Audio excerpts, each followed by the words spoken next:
সকলকে the study of Bengal চ্যানেলে স্বাগত জানাই। তোমাদের আমি ভূগোল পরীক্ষার একটি ফাইনাল মডেল কোশ্চেন আমি সেট করেছি, তো সেটা দিচ্ছি। তোমরা নিজেরা এটা প্র্যাকটিস করতে পারো, মানে এক্সামটা দিতে পারো, তাহলে তোমাদের প্রস্তুতি সম্পর্কে তোমরা বুঝতে পারবে যে তোমরা কতটা কি প্রস্তুতি নিতে পেরেছো। তো প্রথম প্রশ্ন আছে ক বিভাগ থেকে। প্রদত্ত মানচিত্রে নিম্নলিখিত স্থানগুলি উপযুক্ত চিহ্ন ও প্রতীক সহ চিহ্নিত করো। তোমাদের মানচিত্র আছে, তোমরা সকলেই জানো। তো সেগুলো কি? কৃষ্ণ সাগর, আল্পস পর্বতমালা, জিব্রাল্টার প্রণালী, লন্ডন অববাহিকা, ভূমধ্যসাগরীয় জলবায়ু। আচ্ছা, 2 নম্বর প্রশ্ন আছে সঠিক উত্তরটি বেছে নিয়ে বাক্য সম্পূর্ণ করো।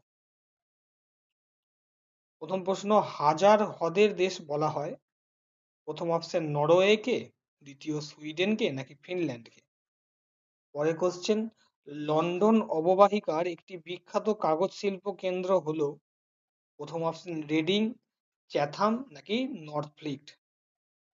পরের কোশ্চেন, অক্ষরেখাগুলি যেদিকে অবস্থিত। প্রথম অপশন পূর্ব পশ্চিমে নাকি উত্তর পশ্চিমে নাকি উত্তর দক্ষিণে। পরের কোশ্চেন, ইটাই ইটাই অসুখ হয়। প্রথম অপশন ক্যাডমিয়াম দূষণে, পরের পারদ দূষণে নাকি আর্সেনিক দূষণে।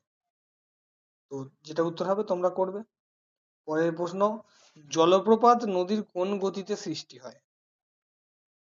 উচ্চ প্রবাহে, মধ্য প্রবাহে নাকি নিম্ন প্রবাহে। আচ্ছা, এরপরে কোশ্চেন,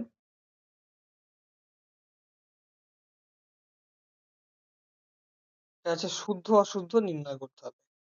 সর্বনিম্ন অক্ষাংশটি হলো 1 ডিগ্রি। দ্বিতীয় কোশ্চেন, ফিনল্যান্ডে মরু জলবায়ু দেখা যায়। পরের প্রশ্ন, রুর শিল্পাঞ্চলের প্রধান বন্দর হিথ্রো। সত্য না মিথ্যা তোমরা যাচাই করবে। পরের কোশ্চেন, 1986 খ্রিস্টাব্দে চেরনোবিল দুর্ঘটনা ঘটে। পরের প্রশ্ন হচ্ছে বেমানান শব্দটিকে চিহ্নিত করতে হবে। ক পারফ্লিক্ট, গিলফোর্ড, ডার্টফোর্ড নাকি নর্থফ্লিট। যেটা উত্তর, মানে যেটা বেমানান, বাকিগুলোর সঙ্গে যাচ্ছে না, সেটা তোমরা চিহ্নিত করবে। পরেরটা সিন, ভলগা, এলব নাকি ভিস্চুলা। পরেরটা আছে কৌণিক দূরত্ব, সময়গত দূরত্ব নাকি রৈখিক দূরত্ব। এরপরের প্রশ্ন, ক স্তম্ভের সঙ্গে খ স্তম্ভ মিলিয়ে দাও। আচ্ছা, প্রথম আছে লুটন ও ডাগেনহাম, এদিকে আছে ছায়াপথ। আইএসটি, এটা আছে খাদ্য প্রক্রিয়াকরণ। আকাশগঙ্গা, এলাহাবাদ। আইসল্যান্ডের হ্রদ, লন্ডন। আর একটি অতিরিক্ত আছে নেদারল্যান্ড। এখানে যেটার সঙ্গে যেটা ম্যাচিং করছে তোমরা স্তম্ভ মেলাবে। আচ্ছা, পরের কোশ্চেন, শ্রেষ্ঠ আন্তর্জাতিক নদী। এটা 4 অক্ষরের মধ্যে হবে, 4টে তোমাদের বক্স আছে, যেটা উত্তর হবে লিখবে। পরের কোশ্চেন হচ্ছে নেদারল্যান্ডের রাজধানী। যেটা উত্তর সেটা 6টা অক্ষর হবে, যেটা উত্তর তোমরা লিখবে। আচ্ছা, পরের কোশ্চেন, সঠিক পরিচয় খোঁজো। তোমাদের এই ধরনের কোশ্চেন আমি দেখেছি তোমাদের প্রিভিয়াস ইয়ারের কোশ্চেন ঘেটে প্লাস প্রশ্ন বিচিত্রা, সেগুলো ঘেটে আমরা দেখেছি যে তোমাদের এই টাইপের কোশ্চেন পরীক্ষায় দেওয়া হয়। তাই সেরকমই আমরা মডেল তৈরি করার চেষ্টা করেছি। তো প্রথম প্রশ্ন কি আছে, আমি এক প্রকার বিষাক্ত গ্যাস, আমার জন্য অনেক মানুষ মারা গেছে, আমি কে? খুবই সোজা প্রশ্ন, তোমরা একটু যদি ভেতরটা খুঁটিয়ে পড়ো ভূগোল বইটা তোমাদের, তাহলে খুব সহজেই তোমরা এর উত্তর করতে পারবে। আচ্ছা, পরের প্রশ্ন, আমি ইউরোপের নাতিশীতোষ্ণ মণ্ডলীয় বিশেষ এক তৃণভূমি, আমি কে? এটাও পারবে আশা করছি। আচ্ছা, পরের কোশ্চেন, দু একটি শব্দের উত্তর দাও, যে কোনো 6টি। আচ্ছা, তোমরা 6টি না, তোমরা সবগুলি করবে, যেহেতু এটা তোমাদের প্র্যাকটিস হচ্ছে, সেহেতু তোমরা সবকটাই করবে, আর যেভাবে যেমন মার্কিং করা আছে সেই মতো তোমরা উত্তরগুলো করবে। প্রথম প্রশ্ন হচ্ছে ইউরোপের জলবায়ু কেমন প্রকৃতির। 2 নম্বর কোশ্চেন, স্ট্রমলি কোন দ্বীপে অবস্থিত। 3 নম্বর প্রশ্ন, পৃথিবীর মোট জলের কত ভাগ স্বাদু জল। পরের কোশ্চেন, কবে সূর্য থেকে পৃথিবীর দূরত্ব সবচেয়ে কম হয়। পরের কোশ্চেন, উচ্চ প্রবাহে নদীর প্রধান কাজ কি। পরের কোশ্চেন, পটসল মাটি কোথায় দেখা যায়। পরের কোশ্চেন, রবিমার্ক কি। আচ্ছা, এরপরে এগুলো তোমাদের শর্ট কোশ্চেন গেল। এরপরে 2 নম্বর কোশ্চেন আমরা ঢুকবো খ বিভাগ থেকে। আচ্ছা, প্রথম প্রশ্ন কি আছে 8 দাগের, মুক্তি বেগ কি। পরের কোশ্চেন, নিরক্ষরেখাকে বিষুবরেখা বলা হয় কেন। ভেরি ভেরি ইম্পর্টেন্ট প্রশ্ন। পরের প্রশ্ন, স্থানীয় সময় বলতে কি বোঝো? পরের প্রশ্ন, জলবিভাজিকা কাকে বলে? পরের প্রশ্ন, খাঁড়ি কাকে বলে? এটা উদাহরণ তোমরা দিয়ে দিতে পারো। প্রত্যেকটার উদাহরণ তোমাদের ভূগোলের ক্ষেত্রে কিন্তু দেয়া খুবই জরুরি। উদাহরণ যদি কাকে বলে যায়, তো উদাহরণ দেওয়া জরুরি, সেটা তোমরা খেয়াল রাখবে। পরের প্রশ্ন হচ্ছে ব্ল্যাকফুট ব্যাধি কি? পরের প্রশ্ন, মাটি কাকে বলে? পরের প্রশ্ন, কাকে কেন হাজার হ্রদের দেশ বলে? আচ্ছা, এরপরে যে কোনো পাঁচটি। প্রথম প্রশ্ন আছে, রুর শিল্পাঞ্চলের তিনটি প্রধান সমস্যা লেখো। খুব ইম্পর্টেন্ট প্রশ্ন। পরের প্রশ্ন, ট্রাক ফার্মিং বলতে কি বোঝায়? এটা ইউরোপ থেকে দিয়েছে।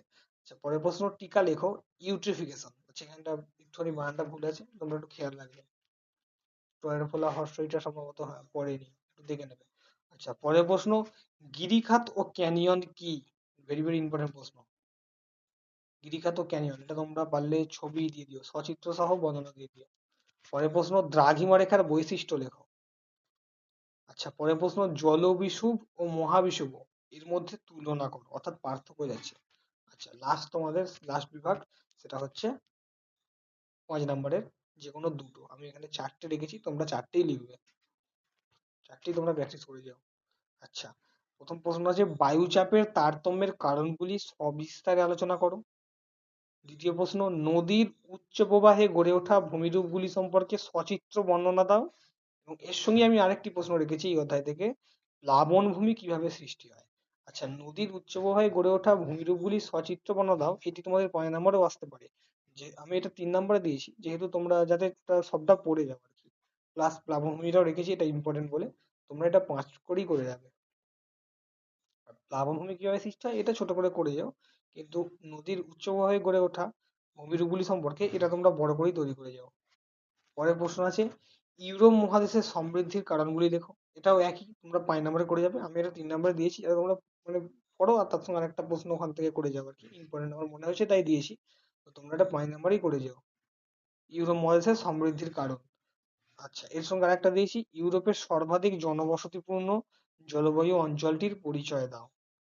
এটা ভালো করে যাবে, এখান থেকে শর্ট কোশ্চেনও দেয়, যে কোন জলবায়ু অঞ্চলে সব থেকে বেশি জনবসতি আছে ইউরোপের, কোনটায় কম আছে।